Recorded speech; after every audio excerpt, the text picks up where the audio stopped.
Hi అండి, అందరు ఎలా ఉన్నారు? Welcome back to my channel. ఈరోజు వచ్చేసి మనం ఎగ్ ఫ్రైడ్ రైస్ ఇంట్లోనే ఎలా తయారు చేసుకోవాలనేది చూపిస్తాను అనమాట. అది కూడా హోటల్ స్టైల్, అది కూడా టేస్టీగా అనమాట. ఇక్కడైతే నేను కొద్దిగా ఆయిల్ వేసుకున్నాను. ఆయిల్ వేసుకున్న తర్వాత ఒక 6 పచ్చిమిర్చి వేసుకున్నాను, కరివేపాకు వేసుకున్నాను, ఇంకా తర్వాత క్యారెట్, ఉల్లిపాయలు, బీన్స్ అవన్నీ వేసుకున్నాను అనమాట. వేసేసుకొని కొద్దిగా మగ్గనియాలన్నమాట. మరీ మగ్గొద్దు కూరగాయలు, కొద్దిగా క్రంచీగానే ఉంటేనే బాగుంటుంది, టేస్టీగా ఉంటుంది. ఇంకా షెజ్వాన్ సాస్ అనమాట, అది కూడా యాడ్ చేసుకోండి. మీ రైస్ తగ్గట్టు వేసుకోండి, మీరు ఎంత క్వాంటిటీలో చేసుకుంటున్నారు అనేది. ఇంకా కొద్దిగా సాల్ట్ అనమాట, సాల్ట్ వేసుకున్న తర్వాత మంచిగా వేసేసుకోండి. ఇంకా తర్వాత ఎగ్ అనమాట, 6 గుడ్లు తీసుకున్నాను. అది కూడా ఫ్రై చేసుకొని సైడ్కి పెట్టుకొని ఇంకా తర్వాత వెజిటేబుల్ అయితే కలిపేస్తున్నాను అనమాట.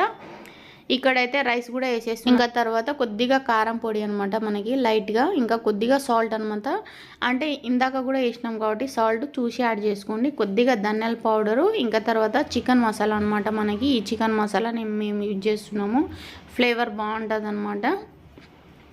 ఇంకా తర్వాత మంచిగా కలుపుకోవాలి. మనమైతే ఇక్కడైతే మంచిగా కలుపుకొని సాల్ట్ తక్కువైందా ఎక్కువైందా అనేది చూసుకొని యాడ్ చేసుకోవాలి. అంతే, చాలా ఈజీగా మన ఇంట్లో ఉండే వస్తువులతోనే చాలా ఈజీగా ఎగ్ ఫ్రైడ్ రైస్ టేస్టీగా చేసుకోవచ్చు.